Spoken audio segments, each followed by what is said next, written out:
you're told you have cancer, the first question you want answered is how bad is it? My name is Jelena, and I'm a stage 3 rectal cancer survivor. And I'm going to walk you through the 5 tests that revealed my stage and why they might be used for yours too. I'll explain a little bit about each test, why each one was needed, and how they helped to put together both the staging of my cancer and putting together a treatment plan. To rewind a little bit, on May 25th, 2016, I found out in a follow-up appointment with my GI doctor that the tumor that had been found 2 days prior in a colonoscopy was indeed cancer. She got in touch with all of the offices and doctors that I would need to see for tests and appointments, and they all would call me for scheduling. The first office that called me was the imaging office to schedule my CT scan, also known as a CAT scan. I got that one scheduled for May 31st at 9 a.m., which was their first opening available. Why was the CT scan needed? Well, during the colonoscopy, the tumor that they found, it was too large and it had started going into the rectum wall, so they needed a view of the entire torso to see where exactly the cancer was.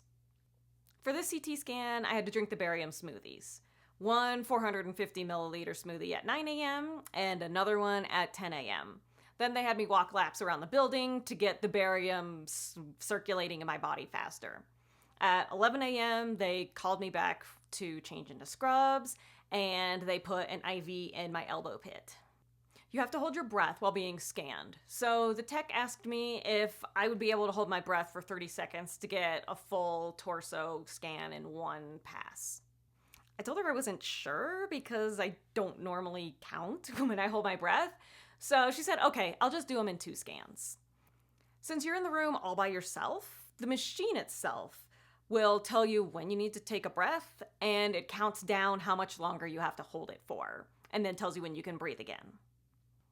After the first 2 scans, the tech came back in and was like, the doctor would probably really want a full chest and abdomen scan in one. Can you try holding your breath for the 30 seconds? And I said, sure, let's go for it. And it ended up only being 27 seconds, and I successfully held my breath for the entire scan.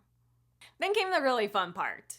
First, she tested my IV with a saline solution to make sure that it was working properly and I could taste the saline in my throat. Then came the iodine contrast. She warned me that I could get a hot flash-like feeling, and it would start in my throat, then move to my arms, and then down to my groin. She said it would feel like I had wet my pants, but I wouldn't, and the feeling would go away within about a minute or so. So sure enough, after she injected the contrast into my IV, I felt the warm feeling in my throat, then it moved to my arms, then it moved to the back of my butt, and then as the table was sliding into the machine, it moved to the front, and it felt like I had peed myself. But I didn't. But I had to try super hard to not laugh because the machine was telling me to hold my breath and stay still. The tech said that the images came out clear, so I managed to stay still enough. Then I got another dose of contrast, waited a couple minutes, and got a final set of scans and was finally done. Then I could go home and finally eat for the day, which another test that I was starving for because you have to fast for 4 hours ahead of time, so I was ready for lunch. 3 days later, it was time for test number 2, a rectal endoscopic ultrasound, which is called a rectal EUS for short. Because of the location of those lymph nodes, it is difficult to see whether or not they have cancer in them in just a CT scan. This test would also determine how many layers into the rectum that the cancer had spread through, which is also another determining factor in the stage of your cancer. Since this was another test that uses equipment to go up your butt, it required another colonoscopy prep. This time, I did the ironically named Go Lightly prep, because you sure aren't going lightly after drinking that gallon jug with the powder. Again, I was starving when I went in for the test, since I had to fast the whole day before. I went to the hospital for this procedure, so when I checked in, I got taken back to a room right away. The first nurse pushed my IV in really slowly, and it hurt really bad once she had it in. So she backed it out a little and had another nurse check it. The second nurse said that it had blown out and they would have to take it out and redo it. That second nurse just jammed it in really quickly in a different spot, which was painful, but it was at least quick. I didn't have any complications for the procedure, which I was asleep for, and I was really groggy when I was waking up. I was stuck in this loop of asking my husband John what time it was and if he had gotten any food to eat. I probably asked him both of those questions at least 5 to 10 times. The following week, I got a second CT scan, this one at the radiation oncologist's office. He called it a mapping CT scan and needed it so that he could determine exactly where he was going to focus the radiation for my treatment. For this one, I had to lie face down on the table, and they had me pull my pants and my underwear down and placed a towel over my butt.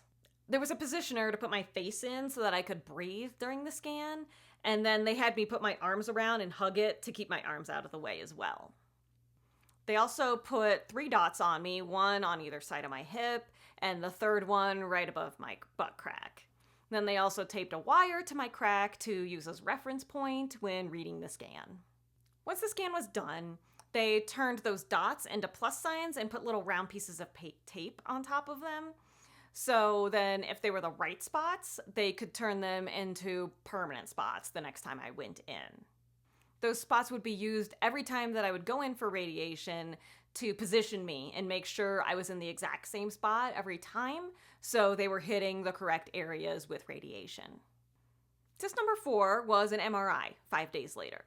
My radiation oncologist said that an MRI was preferred by the surgeon that I would be seeing because it gives a good, clearer layout of where everything is in the torso, and he even had a preferred imaging place that gave the best and clearest images. My MRI was scheduled for noon, and I had to fast for 6 hours before the test, so I woke up at 5:45 a.m. to eat a muffin, and it was my first day of chemo, so I took my chemo pills at 5:45 a.m. as well. At 8:25 a.m., I got a phone call from the MRI office saying that they had a cancellation and could I make it in for a 9 a.m. appointment. Well, I told them I had just eaten a muffin, at 5:45 in the morning, so I hadn't technically fasted for 6 hours and asked if that would still be okay. So they put me on hold, checked with whoever, and got back on and said, yeah, that's fine, get in here. So I got dressed really quick and headed down to the office to get that MRI. Once I got there, I changed into a hospital gown, actually 2. One that opened to the front and the other that opened to the back, and had to take all of my clothing off, including my underwear. When we got to the room where the MRI machine was, the tech said they probably didn't tell you this ahead of time, but when you lie down, your rectum, it kind of flattens out and doesn't give a good image. So we have to insert some gel in there to keep it inflated during the scan. So I was like, whatever. I've had so many things shoved up my butt these past few weeks. What's one more thing? So they put the gel in there, and it pretty much just felt like I had some gas that needed released. Then I got a starter for the IV placed, but they didn't hook it up to anything for the beginning part of the MRI. They put headphones on me so I could listen to music during the scan, but also the machine is really noisy, so they can help cancel out the noise a little bit. The loud buzzing, clanking noises to me sounded like old Atari sound effects. I don't remember what music I chose, but after 5 to 6 songs, the first part of the scan was done, they slid me out, and then injected the contrast in me and slid me back in for the rest of the scans. The machine itself, it's open on both ends, and you don't have to hold your breath for this one like the CT scan. But people can get claustrophobic in it, so they give you like a little bulb to hold in your hand, and you can squeeze that at any time if you need to come out and have the tech come in and help you out. My final test was a PET scan 2 days later. PET is short for positron emission tomography. It's kind of like a CT scan on steroids. You're injected with a radioactive tracer, which is absorbed more in cancer cells than in normal cells in your body, causing the cancer to glow in the scan images. I was getting this test done because in the CT scan, there was an enlarged lymph node in the middle of my chest, so they wanted to check and make sure that it wasn't cancerous. I had to fast again for 6 hours before this test, but this time I didn't bother waking up early to eat anything. Dinner the night before was just the last meal that I ate. When I went back for the scan, they told me that the injection of sugar with the radiation tracer needed an hour to circulate through my body. So I texted my dad really quick to let him know it was going to be a while so he wouldn't worry and think that something went wrong while I was back there. They first checked my blood sugar because if it's too high, it can throw off the results of the scan. Mine was at a 94 and it needed to be below 200, so I was all good to proceed with the test. I got yet another IV in my arm. It was tested with the saline solution again, then the nurse left to get the injection. She came back with something that looked like a tiny toolbox, and inside was a syringe that was inside of a metal tube. When I commented about how crazy it looked, she said that the only material that blocks radiation waves is lead, so the box and the metal surrounding the syringe are all made of lead to protect everybody else. Comforting to know that this stuff that's in a lead box and lead syringe are about to be injected into my body. The half-life of the radiation they were injecting in me was only about 20 hours, but for those 20 hours, I'd be emitting gamma rays, which is why I had to wait in a little room all by myself while the tracer circulated through my body. So I asked if it would be okay to hug my 5-year-old daughter when I got back home. The text said that I shouldn't let her sit on my lap or next to me until the next day, but a quick kiss would be okay. Once she gave me the injection, I had to sit in a chair as still as I could for a half hour. Then for the second half hour, I had to drink a bunch of water so that I could empty my bladder right before the scan. For the PET scan, the bladder acts as a wall and they can't see through it, so they need you to empty it right before the scan so they can see around it. The scan itself started with a quick CT scan, then the PET scan itself started, and the table I was lying on started moving through the machine bit by bit. After the scan was over, the nurse told me that the machine had divided me up into 7 sections, starting from the middle of my head and going through my pelvis, and it imaged each of those 7 sections for 2 minutes each. Whew! That was a lot of tests that I went through in just a little over 2 weeks. One thing that I learned after all of these tests was to plan on being at the office for a few hours for each one. There's quite a bit of prep that you have to do once you get there, so it's never a quick in and out appointment.